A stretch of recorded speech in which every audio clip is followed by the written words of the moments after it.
tarde, João Pedro Stedley. Muito obrigado por conceder uma entrevista à TV 247, da qual participam os jornalistas Leonardo Atush e Paulo Moreira Leite.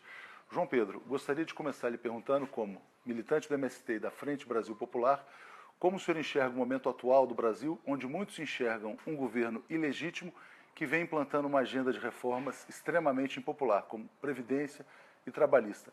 Como se chegou a essa situação e como é possível sair dela, na sua visão? Bem, boa tarde a todos que estão nos acompanhando. Prazer conversar com vocês dois, que acompanham a conjuntura política no Brasil há tantos anos. E como vocês sabem, existem muitas formas de explicar o governo atual, que é um governo golpista. Eu utilizo uma dessas formas, que é a crise econômica. Eu acho que ela é a base de todas as tensões que se produzem numa sociedade capitalista como a nossa.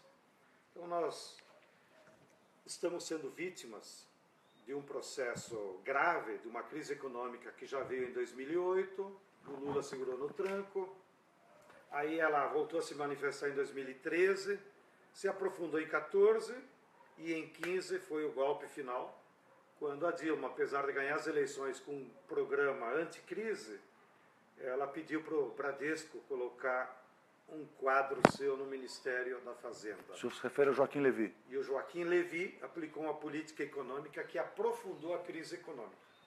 Bem, quando há uma crise econômica, então, em teoria, que eu aprendi com o pai do Florestan Fernandes, que nos emprestou aqui os seus estúdios, sempre que há uma crise econômica, o resultado é que as classes entram em confronto. Porque quando há crise econômica, a economia para, então aumenta a disputa sobre o resultado do trabalho. Perfeito. E é isso que aconteceu no Brasil. Ou seja, quando o Lula estava bombando, todos ganhavam. Todos ganhavam, embora ele dizia os banqueiros ganhavam mais, então as classes se entendiam. E foi possível, então, a nível da política, termos um governo de conciliação das classes, que foi o governo Lula e depois o primeiro mandato da Dilma. Depois disso vem o conflito distributivo. Quando estourou a crise, as classes entram em confronto. Ao entrar em confronto para disputar, primeiro, meu pirão, né? Evidentemente que isso tem repercussões na vida institucional e na vida partidária. E isso se manifestou com uma clareza impressionante que só a Dilma não viu nas eleições de 2014. Quando os partidos conservadores que representavam os interesses do capital abandonaram o barco da Dilma. Embora estivessem aliados formalmente. Embora formalmente. Porque ela fez uma aliança gigantesca. E o pior de tudo, ela ganha as eleições com um programa anticrise e teoricamente a favor dos trabalhadores, e depois que ganha as eleições monta um governo em aliança com os partidos conservadores. Vocês a alertaram sobre os riscos? Nós não alertamos na hora da eleição. O que nós alertamos foi num comício histórico que nós fizemos, que foi transmitido até pela NBR, quando nós levamos a Dilma em março de 2015 na colheita do arroz orgânico lá no Rio Grande do Sul, botamos 5.000 camponeses debaixo das lonas lá e dissemos para Dilma, Dilma, essa política é contra você, é contra a classe trabalhadora, troque o Levy enquanto há tempo. Isso em março de 2015. Mas ela tinha um estilo pessoal de governar. Pedro, quer fazer uma pergunta aí? Havia convicção nesse momento de que não havia outra saída a não ser a política que ela estava fazendo. Mesmo pessoas de esquerda, pessoas que estavam dentro do governo, pessoas que apoiavam o governo de fora, achavam isso. O que você acha que devia ter feito? Como é que ela faria essa mudança? Como é que ela voltaria às origens, vamos dizer assim? Como é que isso poderia dar certo? Em vários outros países também estavam ocorrendo esse curso assim. Como é que isso poderia ser? Bom, primeiro é entender também a natureza da crise. A crise da economia brasileira foi um assalto do capitalismo internacional contra nós. Entendeu? Então, o capitalismo a nível mundial está em crise. E ele, sempre que entra em crise, aumenta a ganância sobre a periferia, sobre o nosso mercado, sobre as nossas riquezas naturais. Né? E é isso que eles fizeram. Então, as primeiras medidas que nós já alertávamos em 2015, e um grupo de economistas, de mais de 80 economistas, liderado pelo Márcio Postman, chegou a apresentar um documento formal lá por julho, que eu fui no lançamento num hotel aqui em São Paulo. Então, tu poderia repetir a fórmula do Lula, bota o pé na porta e dizer, não vou mais pagar essa taxa de juros Vamos que vocês estimular o estão pedindo. crescimento. Vamos estimular. O que o Lula fez em 2008? Ele pegou 100 bilhões do Tesouro que estavam lá reservados para o superávit primário, leia-se, transferir para os bancos pagando juros. Ele pegou 100 bilhões, botou no BNDES e disse para o Coutinho, Coutinho, esses 100 bilhões é só para financiar projeto industrial. E foi o que ele fez. Ou infraestrutura. Ou infraestrutura, mas basicamente em E botou os 2008... bancos públicos também para fazer isso. Colocou Abriu os bancos públicos, mas só 100 bilhões, isso já dá, Claro. já bota a economia em movimento. Porque tu aprova um projeto industrial, imediatamente a indústria começa com a construção civil. Né? Bom, segunda coisa que nós dizia, o setor da indústria que mais responde a estímulos governamentais é a construção civil. Faça um programa enorme. O Brasil tem 10 milhões de déficit na moradia popular. Bote dinheiro na construção civil para construir casa para o povo. Tu resolve dois problemas. Resolve o problema do emprego, resolve o problema da moradia e ativa a economia pela indústria da construção. Porque uma casa, atrás da casa tem o vidro, tem a luz elétrica, tem o calçamento, tem as portas de madeira, ou seja, tu ativa uma cadeia da indústria. Né?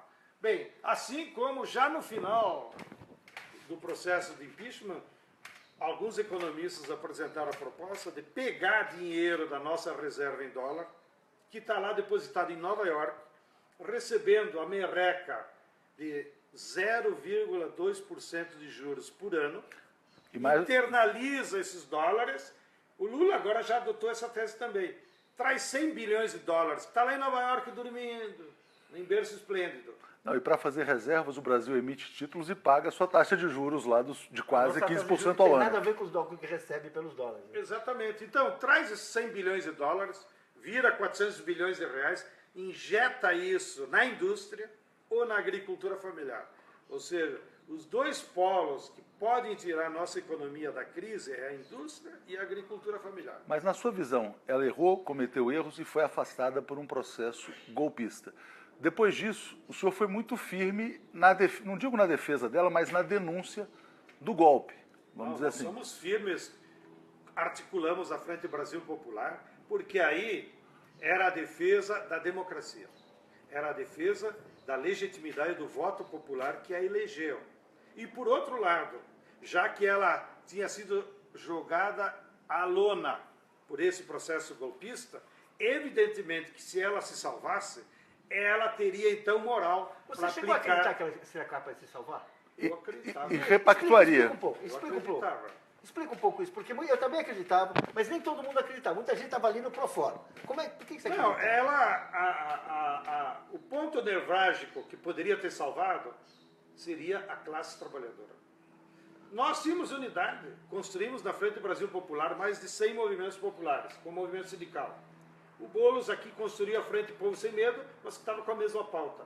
Então nós tínhamos unidade no movimento popular para defendê-la. Mas o que muitos dizem é que com a recessão ela perdeu a classe média, ela perdeu os trabalhadores. A classe média não decide nada nesse país. A classe média é um bando de puxa-saco do que sai na Globo. Nem toda, né, Sérgio? Nem toda. A classe média que é progressista. Eu estou falando da maioria. A maioria. Em tudo há exceções. Bem, então, o que nos faltou? Nós ficamos o ano inteiro botando gás, né? Peãozada, vamos para a rua que o golpe é contra você. Por quê? De novo volta a crise econômica. Então, com a inclusão e o aprofundamento da crise econômica, nós só tínhamos uma saída. Ou o capital aplica o seu programa, que é a ponte para o passado, que é um plano neoliberal, de tentar salvar pelo rentismo.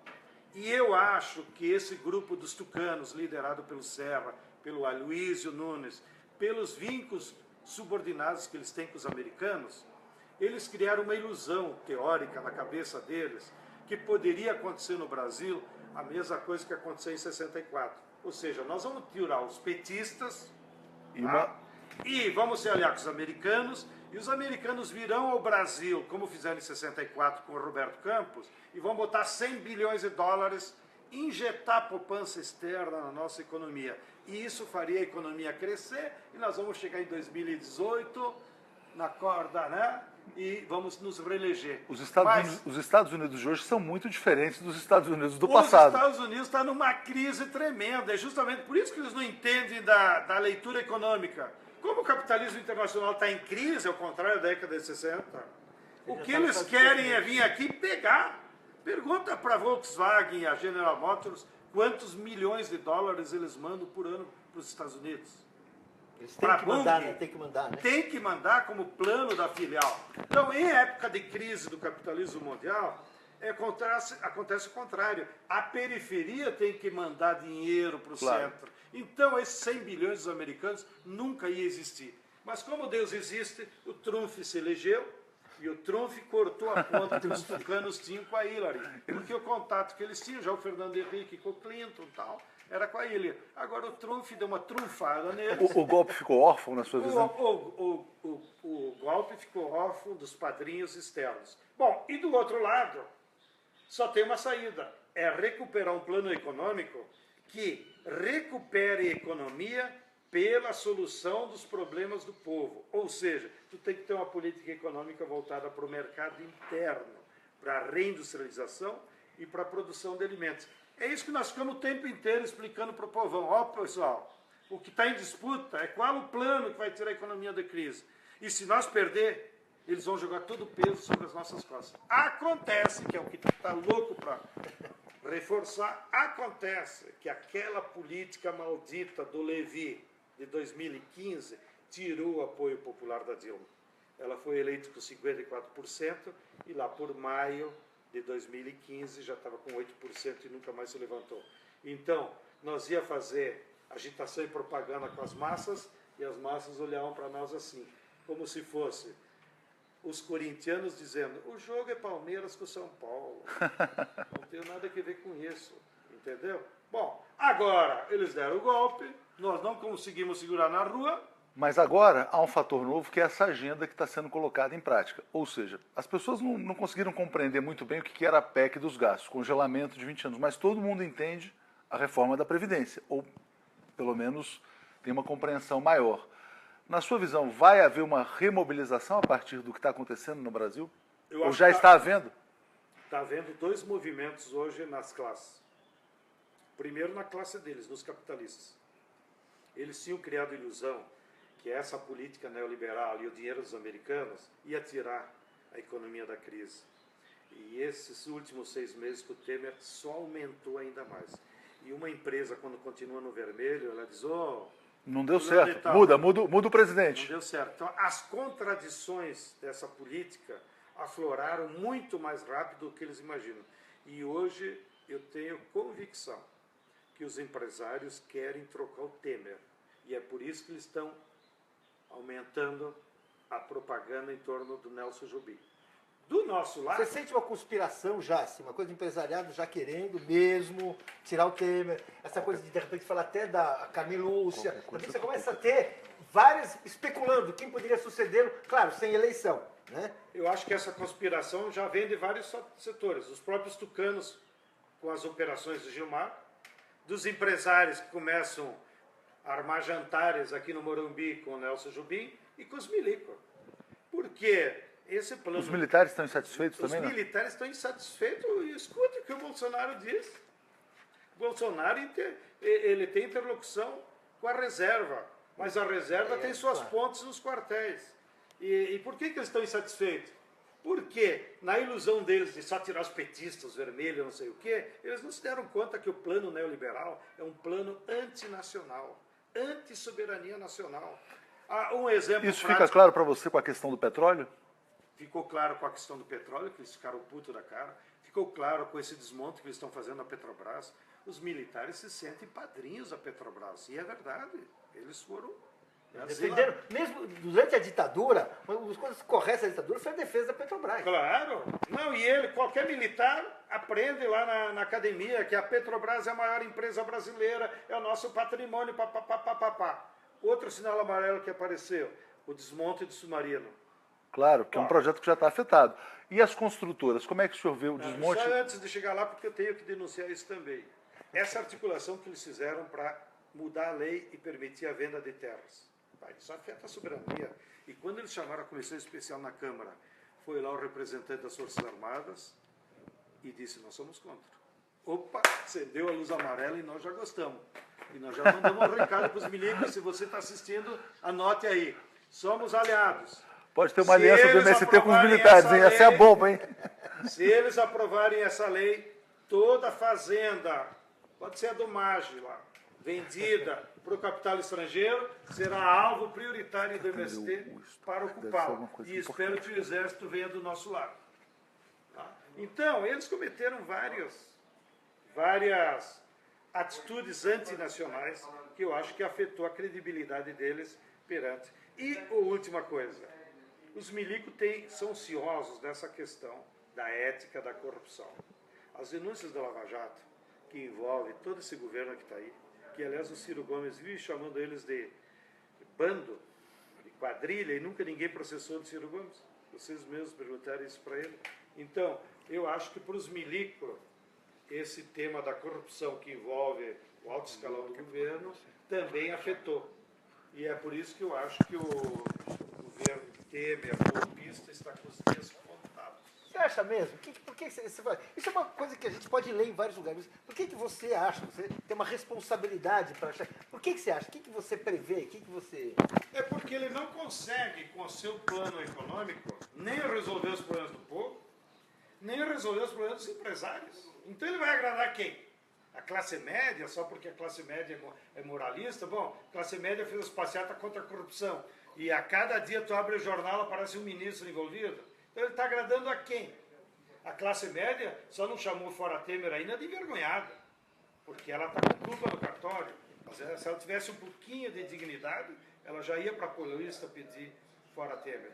E a segunda parte da pergunta aqui é, como a classe trabalhadora vai começar agora a sentir, pelo desemprego, pela previdência, nós no campo, estou avisando, se avançar a essa proposta da reforma da previdência, nós vamos paralisar o campo brasileiro. Como é que isso afeta o campo brasileiro? Porque é uma coisa... E queria que você explicasse. Você tem uma noção, mas eu acho que você que pode explicar mesmo. 60% dos municípios mais pobres do Brasil, Nordeste, interiorzão, o que move a economia daquele município?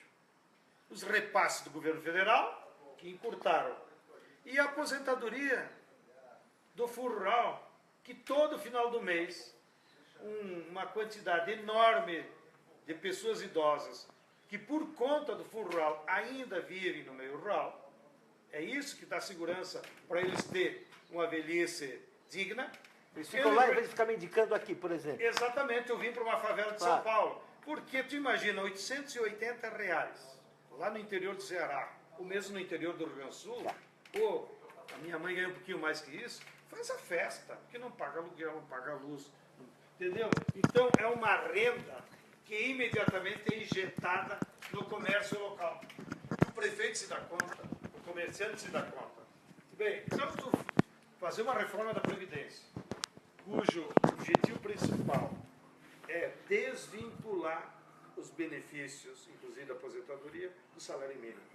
Isso levaria que, daqui a 2 anos, o Meirelles, como ministro da Fazenda, vai decretar o valor da aposentadoria por portaria.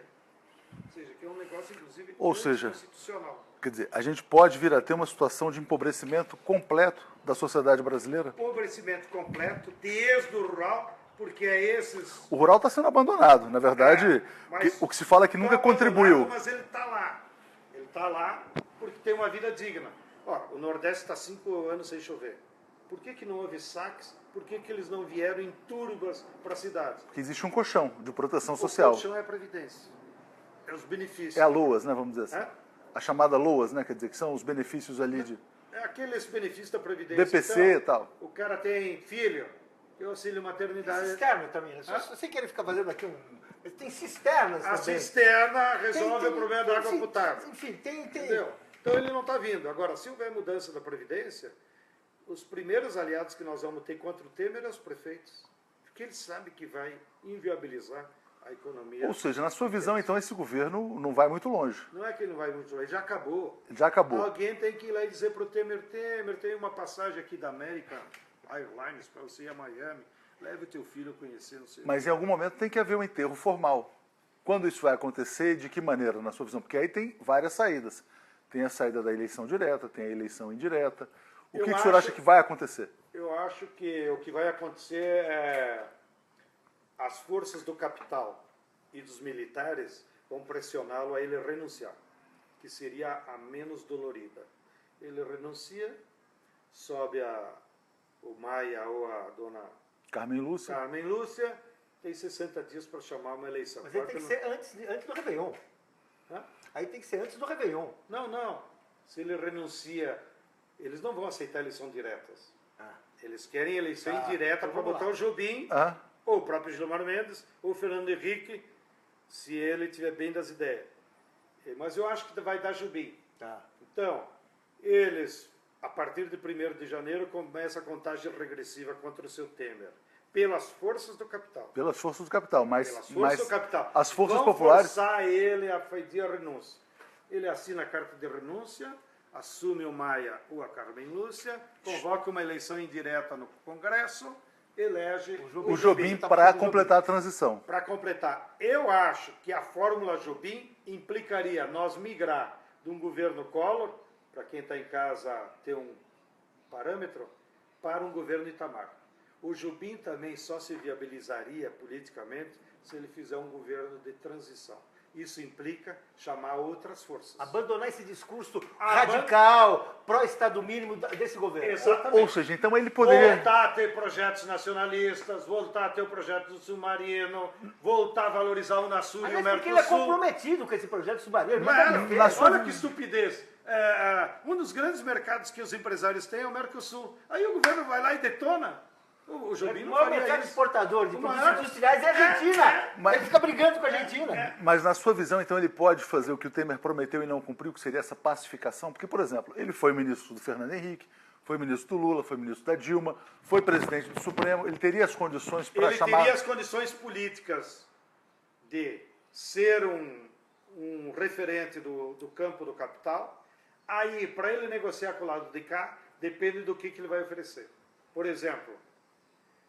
Quantas casas populares você vai construir?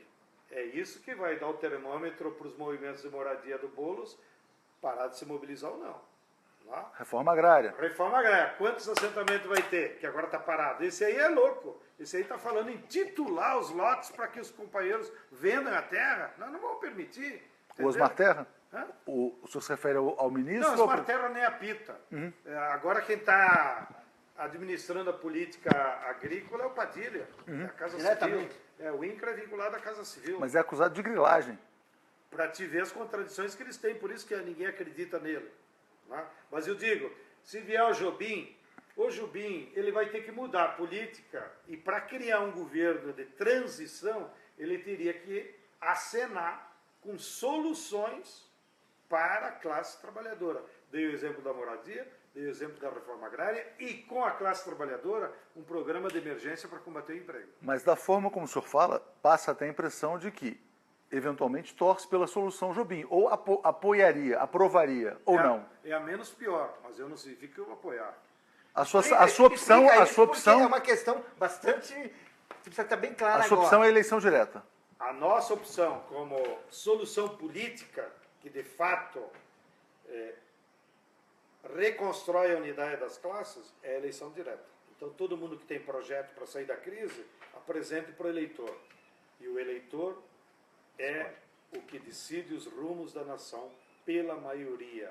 Então, o ideal seria, nessa construção que nós estamos fazendo, Jobim assume, abandona o plano neoliberal, faz um plano de emergência para estancar os graves problemas sociais que nós temos, e convoca as eleições gerais. Aprova aquela emenda constitucional, né? Também tudo tem que aprovar, né? Convoca eleições gerais para outubro de 17. Gerais. Em que nós teríamos que votar para a presidência e mudar o Congresso, porque esse Congresso aí é Lava Jato. Claro. Entendeu? Tem uns 300 dele envolvidos com a Lava Jato. A maioria deles foram eleitos pelo dinheiro das empresas. Ou seja, então seria uma transição mais curta. Seria, em vez de ser uma transição até 18, até outubro de 17. Para um próximo governo assumir em 2018, já no começo, talvez com um mandato mais longo. Aí depende dessas negociações, porque Se eles anteciparem para outubro de 17, você pode fazer um acordo político pelos partidos de então amplia para 5 anos. Agora, então já existem muitos sinais. Cumprir o mandato para 5 anos. Entendeu? Já que vai ter que mudar a Constituição mesmo para antecipar as eleições, cria um mandato de 5 anos, elege em 17 e vai até 22. Para não ter que repetir em 18 a eleição. Na sua visão, esse governo desmoronou, está desmoronando, ou já caiu pelas contradições internas, então? Claro. A gente vê o Caiado pedindo eleições diretas. Você tem, por exemplo, o Cássio Cunha Lima, do PSDB, dizendo que não sabe se esse governo chega até o fim. E também os sinais econômicos. Queria até te pedir para explorar um pouco mais a questão do neoliberalismo. Por exemplo, a Argentina elegeu um governo com essa agenda e a pobreza lá se aprofundou, a crise se aprofundou da mesma forma, que era um governo que servia de exemplo para o Brasil. Ou seja, já existem sinais assim também eloquentes de que esse caminho econômico não pode ser levado adiante, na visão do capital? Claro. O capital já percebe que foi um mau negócio, empresarialmente falando? Claro, porque na crise econômica, se você não resolve um ambiente econômico em que você volte a vender e volte a ter lucro, o que acontece também é que se acirra o processo de concentração entre os capitalistas. Aí muitos deles vão à falência, outros têm que vender. Então, sempre na crise, quando tu não tem uma solução rápida, há um processo de concentração e centralização do capital. E nisso quem que perde? Os pequenos, médios e até alguns grandes capitalistas. Então, é essa parcela que, na minha opinião, inclusive, não tem representação partidária, porque essa cúpula do PMDB são uns lumpens, essa turma aí, Padilha, Temer, Jucá, isso aí não tem representação empresarial real. Eles são, naquilo que o nosso querido Florestan Fernandes dizia, eles são a lumpen burguesia. Eles agem como burgueses, mas não tem capital. Então a burguesia também não gosta deles. Ou você acha que os empresários de São Paulo gostam do Jucá? Que claro. Mamando lá. Agora, se houver eleição direta, quer dizer, qual que deve ser a agenda de um programa popular?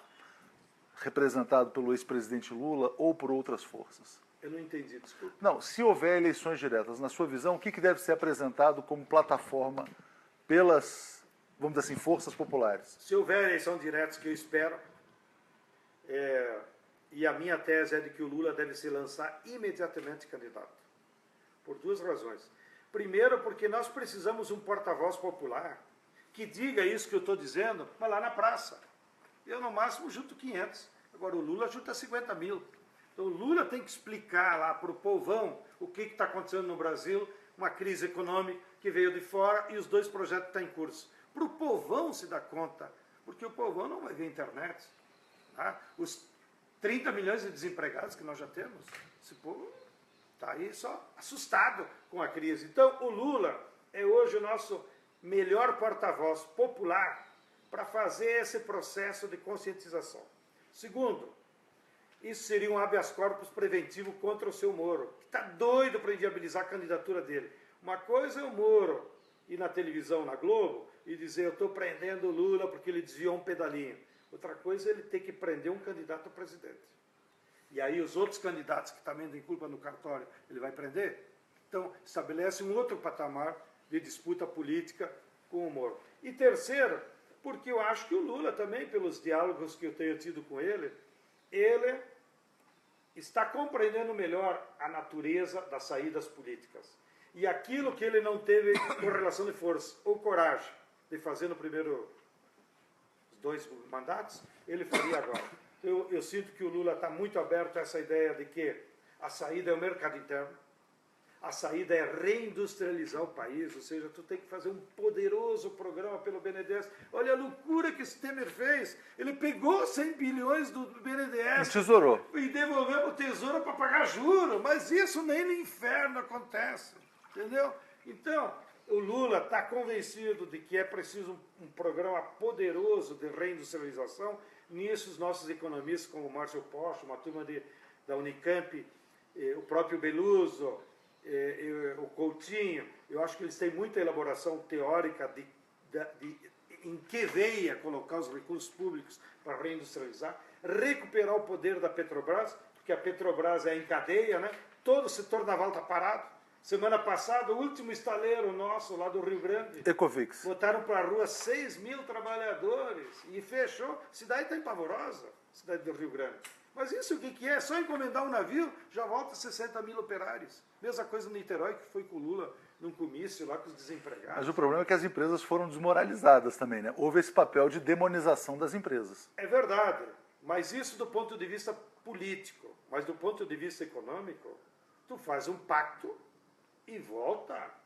Isso que estão chamando de leniência, eu nem sei o termo exato. Na sua opinião... Para recuperar essas empresas, ou seja, os executivos que foram pegos com a mão na botija da propina, afasta. Mas tu tem que salvar as empresas. E na sua opinião, deve haver a chamada frente ampla? Como houve no Uruguai, unindo as forças de esquerda ou várias candidaturas? Isso eu acho difícil. Por quê? Porque há uma tradição da esquerda partidária brasileira, de cada um ter o seu programa. Ainda o único que poderia dar uma unidade popular é o Lula. Mas nota, não precisa fazer frente de partido. Aí tu faz a frente por um programa. Então, e é isso que a Frente Brasil Popular está querendo dialogar com o Lula. Ó, nosso programa é esse. Nós acabamos de fazer uma plenária nacional em Belo Horizonte, tiramos uma plataforma política para enfrentar esses problemas da nação e vamos levar para o Lula. Quem elaborou? Quem tem participado desses estudos com 100 vocês? movimentos populares e 10 correntes partidárias. Tá? Que ainda acredito que a única força suficiente e necessária para mudar o Brasil é as classes trabalhadoras organizadas, nas suas 1001 formas de organização, que vai desde as pastorais até o PCO lá, um partidinho pequeno, porém tem a sua ideologia e a sua base, entendeu? Então, eu acho que mais do que frente ampla, de ficar fazendo reuniões, não é reunião que dá unidade. O que dá unidade é um programa correto para resolver os problemas concretos do povão. Aí o povo acredita e vai. Em relação àquilo que a gente já viu dos governos do PT, qual que é a diferença desse projeto que vocês estão apresentando? A diferença, sim, olha, qual que é a diferença? Em 89, quando nós disputamos e havia uma crise, a proposta que o PT hegemonizava, mas uniu todo o setor popular e a esquerda, era um programa democrático popular, que se baseava no mercado de massas e era um programa nacionalista. Nós somos derrotados pelo Collor. Tá? E aí veio o Fernando Henrique, toda aquela história. Depois, quando o Lula ganhou em 2002, ele ganhou com um programa rebaixado, porque as massas estavam em refluxo. Então o Lula não tinha mais a força popular que existiu, por exemplo, para forçar uma constituinte. Hoje a juventude que está em casa me assistindo não faz ideia. Nós construímos a melhor lei da história do país com 16 deputados de esquerda. Da onde vinha a força para gerar aquela constituinte em 88? Das ruas. Nós mesmos do campo ficamos 10 dias acampados lá em Brasília, pressionando e tensionando. Tá? Então, as massas têm um poder real que influenciam a política. Em 2002, o Lula não tinha essas massas. Nós estávamos em refluxo. Então, ele, para ganhar a eleição e sinalizar para os empresários que poderia sair da crise, que o Fernando Henrique tinha se metido, fez um pacto. A Carta ao Povo Brasileiro. A Carta ao Povo Brasileiro foi o documento selado em cartório, como se diz, desse matrimônio entre setores da burguesia e a classe trabalhadora. E o Lula foi o zelador desse pacto. Desse projeto de conciliação. Desse projeto de conciliação. Quando estourou a crise econômica que me referi, em 2008, a crise econômica rasgou o casamento. Mas mesmo assim ele conseguiu refazer um acordo que ele conseguiu manter até o final do mandato dele, o primeiro mandato do Lula, da Dilma. Sim, ele refez. Ele foi até o fim, ele cumpriu. Mas eu digo... Teve que refazer o casamento. O que rasgou o casamento foi 2013. Já era a Dilma. E a Dilma não era a zeladora do casamento. Né? Aliás, o outro erro da Dilma, na minha opinião, que muitos setores de esquerda disseram, na eleição de 2014 ela devia ter entregado de novo para o Lula. Porque o Lula teria a moral com a classe trabalhadora de repactuar. O que você acha Pelo menos para nós enfrentar a crise. O que você acha disso? Muita gente fala isso, que ela devia ter entregue para o Lula. Claro, mas é isso que eu defendi na época. Não me chamavam de louco, não sei o quê. Agora, essa crise não pode ter como efeito positivo uma nova mobilização das classes populares? Você falou, olha, 30 milhões de desempregados, as pessoas apavoradas, assustadas, perdendo direitos. será possível construir essa mobilização É o pela que eu mudança? acendo vela todas as noites para São Francisco, para todos os santos, para que eles nos ajudem. A classe trabalhadora tenderá a se mobilizar e com muito mais contundência se não mudar o governo Temer. Se não mudar o governo Temer. Claro, porque se o Temer sai em fevereiro, assume o Ou seja, vamos imaginar, o substituto lá, o gaúcho, o Jubim, Ah. é claro que ele tem que repactuar, porque senão ele vai para o brejo. Então, ao tentar repactuar, ele vai ser de novo banho de água fria. Agora, continuando esse governo e aumentando os problemas da classe Você está trabalhadora... mostrando o quanto pior melhor? Não, eu estou dizendo justamente o Não, contrário. Estou dizendo que espero que o Temer vá embora logo. Porque também, se houver um agudizamento dos problemas, sobretudo nas grandes cidades, com a falta de moradia, com a falta de desemprego, que já está em 15%, também as reações podem ser espontâneas e muito violentas. ou E seja, isso não constrói nada. para a própria... Exatamente. Isso, na verdade, cria tumulto. Cria uma Daqui a confusão. pouco você tem uma situação de medo, de...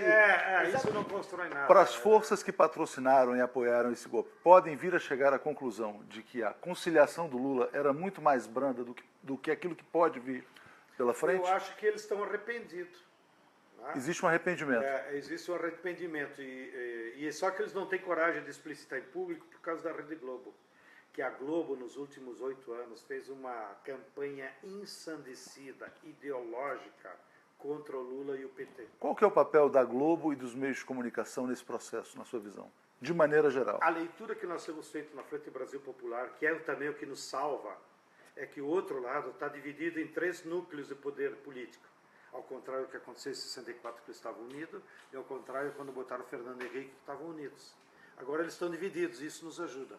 Há um núcleo do poder econômico, que é representado pelo Meirelles, nem é mais pelo Paulo Scaff da Fiesp.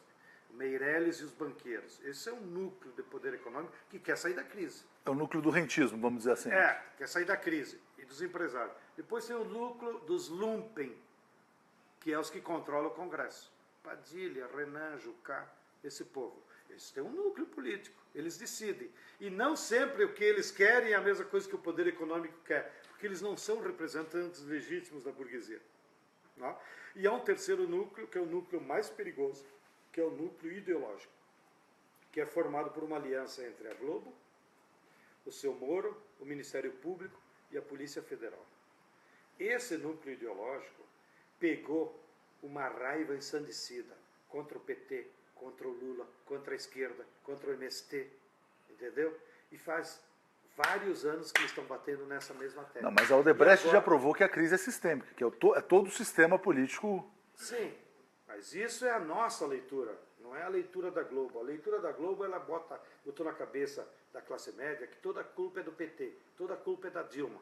Como se a crise fosse nossa. Estou acabando de dizer, quem afundou a política econômica foi o Levi. O Levi é funcionário do Bradesco, quem botou ele lá foi o Bradesco. Por que botar a culpa em mim?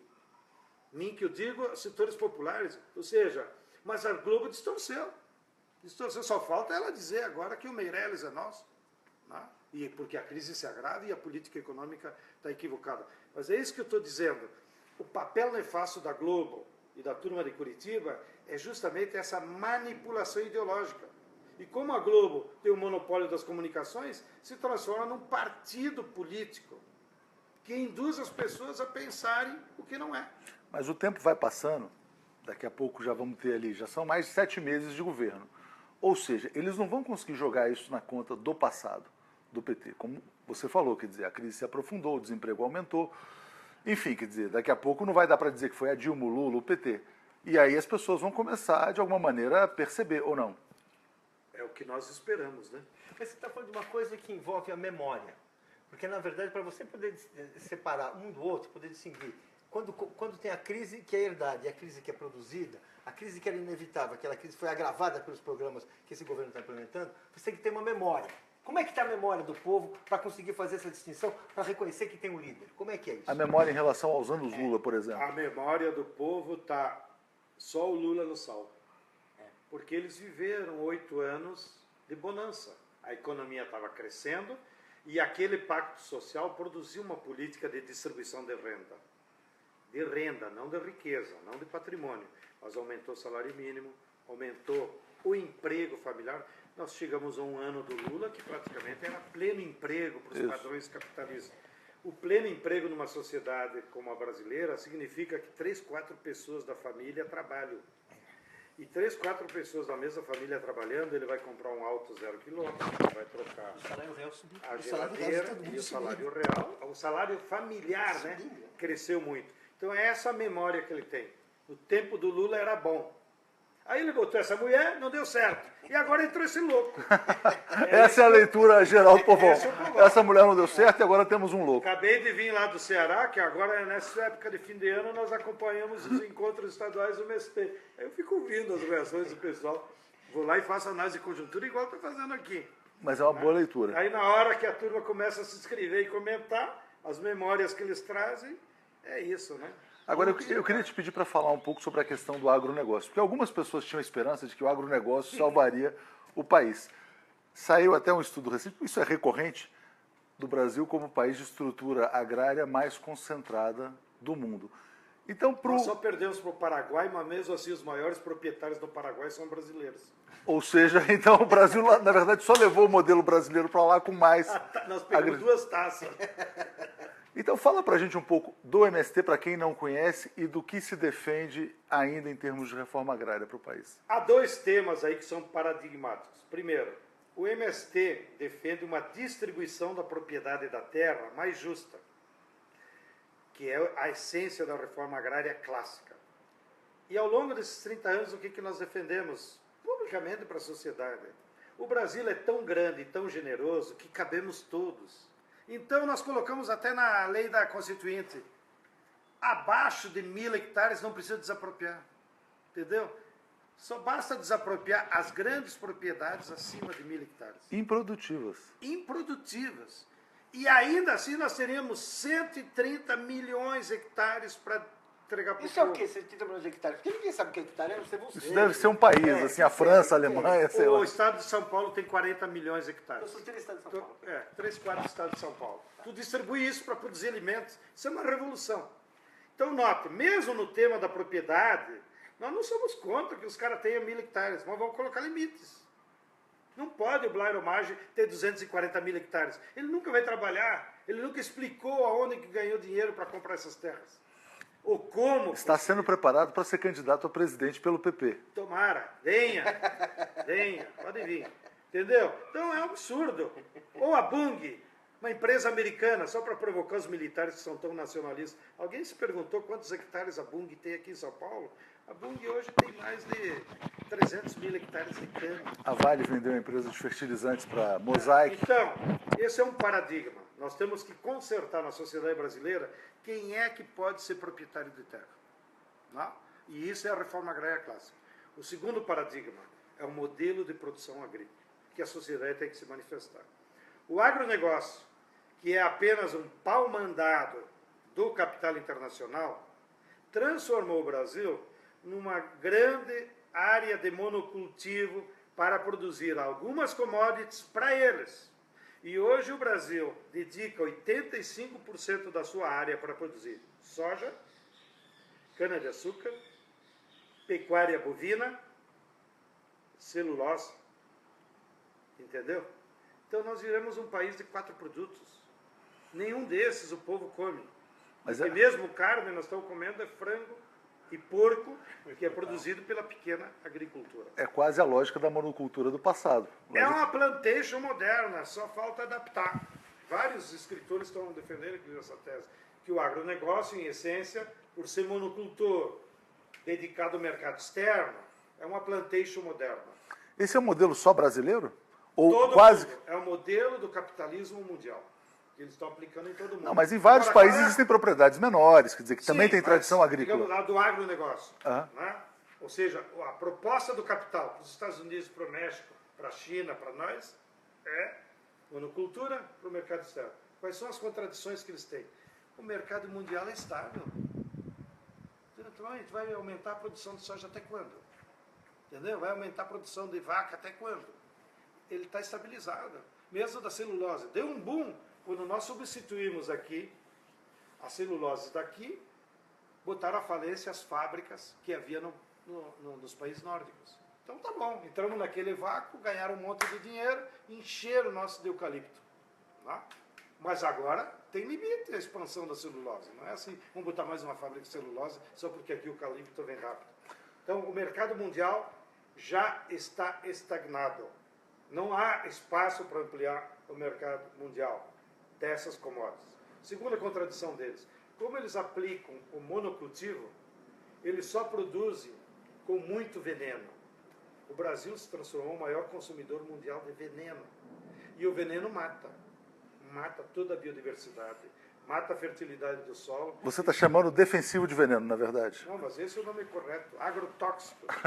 Né? Quem usa não, mas defensivo, o nome politicamente as correto é fábricas de defensivo. veneno que tem vergonha de dizer é um defensivo. Defensivo que causa câncer, desde quando defensivo causa câncer? Né? O Instituto Nacional do Câncer está advertindo a cada ano 500 mil casos novos de câncer afloram na população brasileira, a maior parte deles originário do agrotóxico, que a turma vai comendo no alimento, aí ele vai destruindo a célula e diz, eu estou com câncer.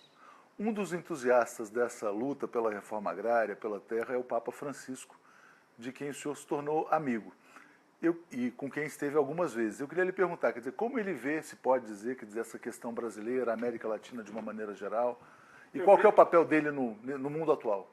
Primeiro, nós tivemos sorte com aquela crise que os dois papas conservadores levaram à Igreja Católica. O Ratzinger E o João Paulo II. E o João Paulo II. Isso obrigou, na correlação de forças, eles colocarem um sujeito progressista, que é o Papa Francisco. Embora havia outros aqui do Hemisfério Sul que também queriam ser candidatos, mas por serem conservadores, perderam. Inclusive o cardeal aqui de São Paulo. Não? Teria sido um desastre se Dom Odilo tivesse sido eleito. Mas, graças ao Espírito Santo, então, deu argentino. Deu argentino, que gosta de futebol.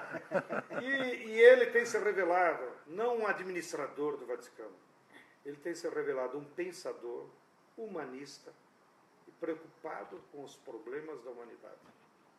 E tem estudado, porque ele é um intelectual, ele vem de origem jesuíta, né? Os jesuítas sempre foram a congregação intelectual da igreja.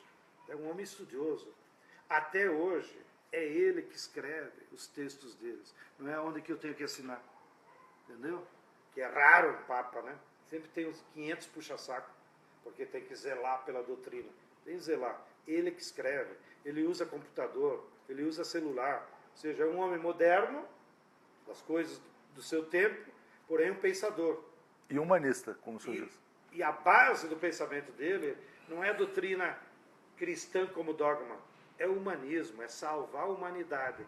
E a partir dessa concepção que ele tem, ele procura analisar quais são os problemas que a sociedade tem e por quê.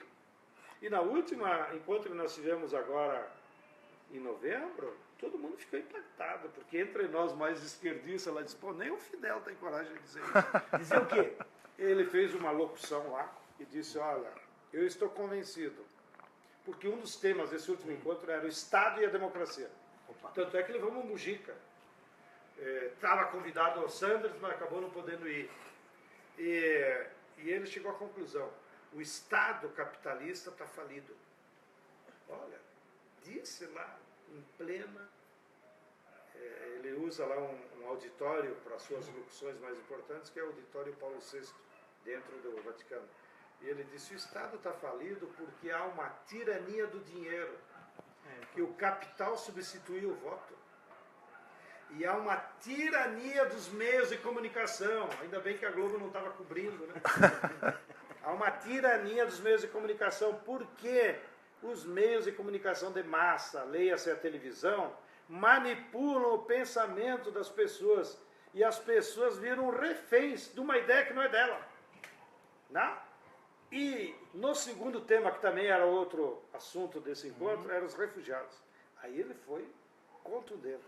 Ele disse, eu estou cansado de ver pela televisão os refugiados chegarem na Itália, chegarem aqui pela Turquia, mais ao norte, e são milhares, muitos deles morrem, e os governos nunca colocam um centavo para resolver o problema deles. Agora, qualquer banquinho da esquina vai à falência, os governos descobrem bilhões de euros para salvar os bancos. Agora, salvar a vida humana ninguém quer. Ou seja, E ele estava falando com propriedade, porque em outros espaços já foi denunciado lá que a guerra da Síria, a maior parte das armas são italianas, que o governo italiano vende para a Arábia Saudita e a Arábia Saudita abastece o Estado Islâmico. Então, se tem um país que não pode recusar refugiado sírio, é a Itália, porque eles são os responsáveis por aquela tragédia humana que está na Síria. Ou seja, ele também deve estar extremamente preocupado com a América Latina, ou não? Quer dizer, pelo que o senhor sabe. Muito, e acompanha... Onde a tendência é de haver mais concentração de renda, mais desigualdade. E ele acompanha a América Latina por ser uma pessoa daqui. A vida política dele, como ser social, foi em Buenos Aires. Ele pegou todas aquelas crises pós-Perón. E por que quando ele foi nomeado, teve até um mal-entendido, teve até umas histórias que colocavam em questão a atuação dele contra a ditadura militar na Argentina? O que houve ali? Como é que ele explica? Porque ele está mostrando para a história que não era aquilo, mas ficou uma confusão. Teve um jornalista trosco, que eu nem me lembro o nome, porque veio com tanta raiva que não guardei. Zerbinski, não era Tosco, era Montoneiro. Pior ainda. Pois é, estou dizendo só para esclarecer. Então, como é que é o nome dele? Zerbinski, não é de origem polonesa. É isso. Bom, esse sujeito escreveu um artigo no jornal Clarim, assim que ele foi eleito, dizendo que ele tinha sido conivente com a ditadura e com a tortura.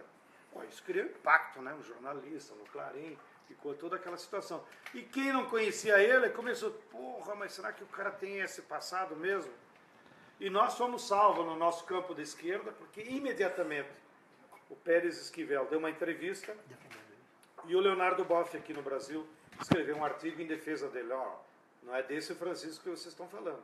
Esse que foi eleito é um homem comprometido com o humanismo, com a teologia da libertação, inclusive, porque eles se conheciam de outros. Eu queria te colocar, para a gente encerrar, Stedley, uma questão pessoal. Então, só para dizer, então o Papa, pelo que eu percebo, ele está muito bem informado em toda a América Latina. Ele gosta, entendeu? Então fica perguntando como é que está o México, como é que está Guatemala, como é que está Honduras. Como é que está o Brasil? Que Honduras, pergunta para o Brasil. Honduras, a Igreja Católica apoiou o golpe. Entendeu? Imagina a dor dele.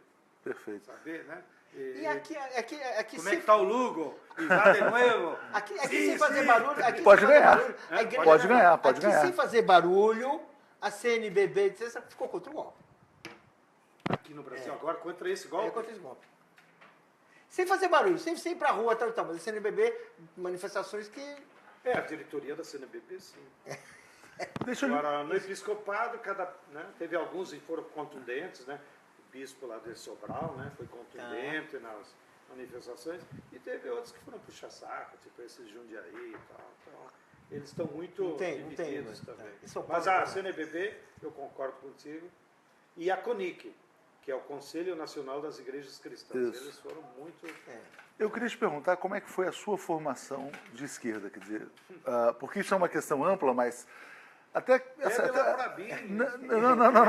até para lhe pedir para dizer o seguinte, quer dizer, como foi, por exemplo, a sua infância, juventude, foi confortável ou não, nem tanto, quer dizer, como é que o senhor se tornou um militante dessas causas populares? Eu até os 17 anos morei no interior, e sofri uma influência de dois tipos.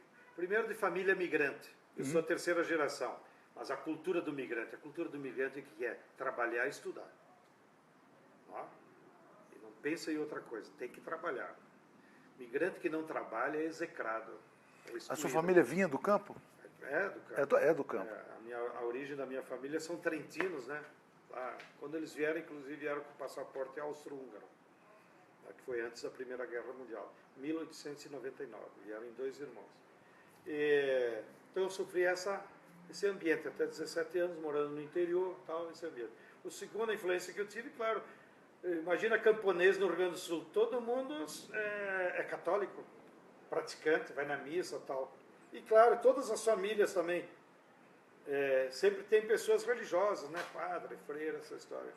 Que é um estado eminentemente agrícola. Eminentemente agrícola, com pequena agricultura. Então eu sofri muitas influências da Igreja Católica. Por sorte, quando eu cheguei na juventude, Na teologia da libertação. era a teologia da libertação. Então, os padres que me influenciaram já estavam envolvidos com a teologia da libertação. Então, sabe, mesmo que fossem atividades de pastoral, eles me mandavam, vai lá no sindicato. Entendeu? Então, inclusive, a minha primeira militância, como jovem, lá do interior, a minha primeira militância foi no Sindicato dos Trabalhadores Rurais de Bento Gonçalves, que é um sindicato que até hoje tem influência em toda a região, porque a minha região é produtora de uva. Então, era através do Sindicato de Trabalhadores Rurais que nós calculávamos o custo do quilo de uva para brigar com as cantinas. Que, por outro lado, coincidentemente também no meu período, foi a época que os militares abriram para as empresas estrangeiras, que começaram a entrar no setor. Você que era uns 60, 70? 75 a 80. Foi esse Quando período. começaram a abrir para as empresas de... Então, veio a Moed Chandon, veio as outras da Europa explorar aqui. Aí nós começamos... Furar uva aqui. Agora, Para fazer vinho para lá? A Moed Chandon, por exemplo, é champanhe, né? Que aqui é um dos lugares Bom que lugar dá pra mais... fazer que a vinho. uva Chardonnay dá maior produtividade. Muito mais do que lá na Alsácia. Então eles compram aqui e fazem. Né? Então houve todo na época, né? Essa mutação. Então foi aí que eu comecei. Aí eu tinha essa amizade com a CPT, Comissão Pastoral da Terra, e atuava no sindicato. Aí, nessa minha trajetória, eclodiu um conflito de terra. Já era o final da ditadura, início do conflito no município chamado de Nonoai, no norte do Rio Grande do Sul, entre poceiros pobres insuflados por fazendeiros contra os índios que queriam normatizar sua reserva de Nonoai. Os índios eram caigangues. Aí se armou 1.200 de cada lado, vai dar uma guerra. O padre lá da região, que era o padre Arnildo, apavorado com aquela situação de conflito, como ele já me conhecia das reuniões que nós fazíamos do sindicato, tudo meio na clandestinidade, porque isso era ditadura, 78. Ele disse, João Pedro, tu é um cara novo, tal, corajoso, tal, tu não quer ir lá. mediar. Você foi lá?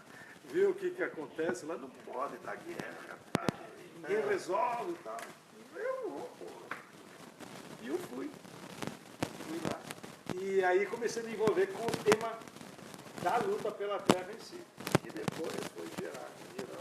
Já que mencionou essa questão indígena, qual que é a sua posição sobre a questão das demarcações? Porque é uma coisa que está mudando também no governo Temer para... É uma vergonha, o Temer vai para o inferno só por causa disso. Se faltasse um motivo só. Explica melhor. Avisa o diabo. Vamos combinar. Esse território aqui, nós só devemos aos povos indígenas. É a maior dívida social que o povo brasileiro, que agora somos miscigenados, negros, europeus, orientais, indígenas, nós só existimos com o povo brasileiro porque antes cuidou desse território os povos indígenas. A nossa dívida maior é dizer, pelo amor de Deus, escolha um pedaço de vocês aí, vão viver em paz como vocês quiserem. Então, reserva indígena É sagrado.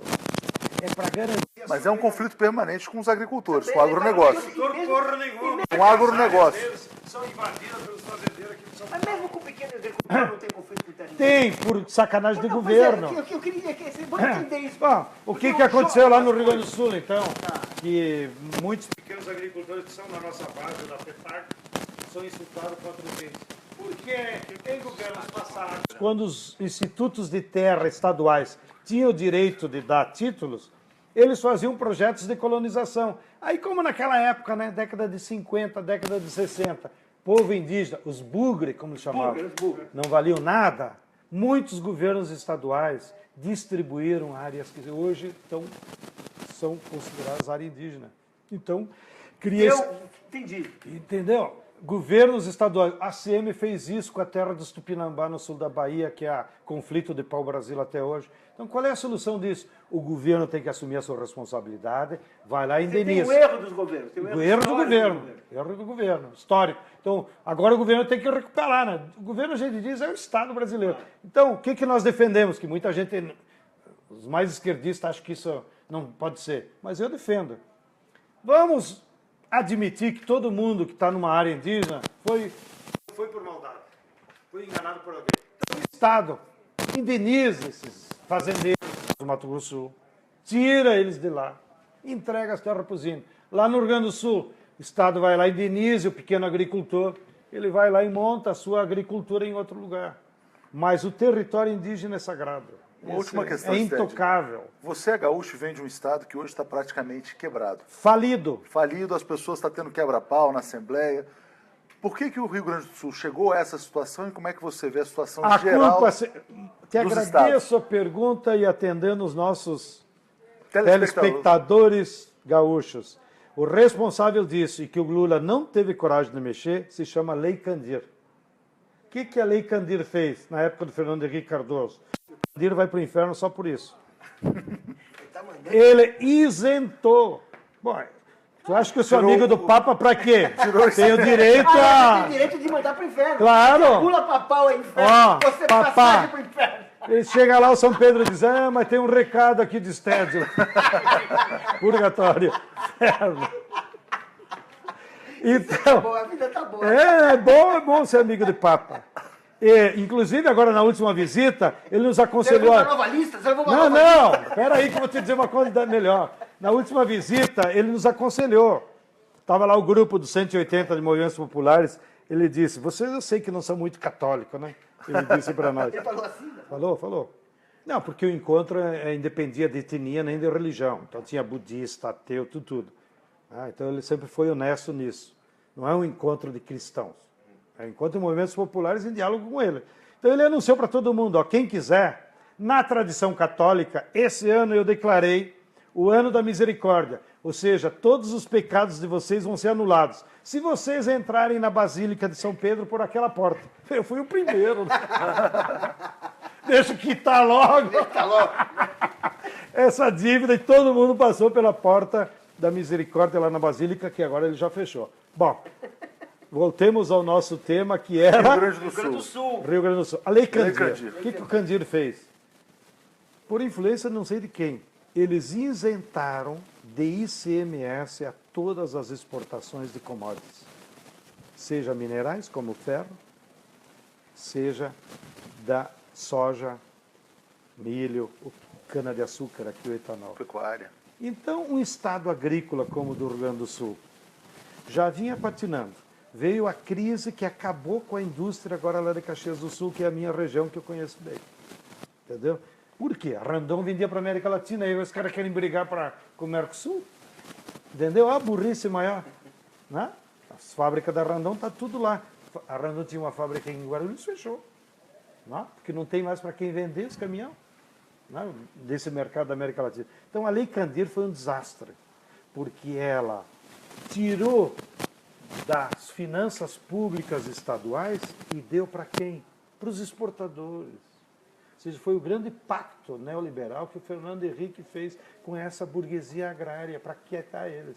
E aí o Pará também está quebrado. Agora, olha, o Pará é mais estúpido ainda.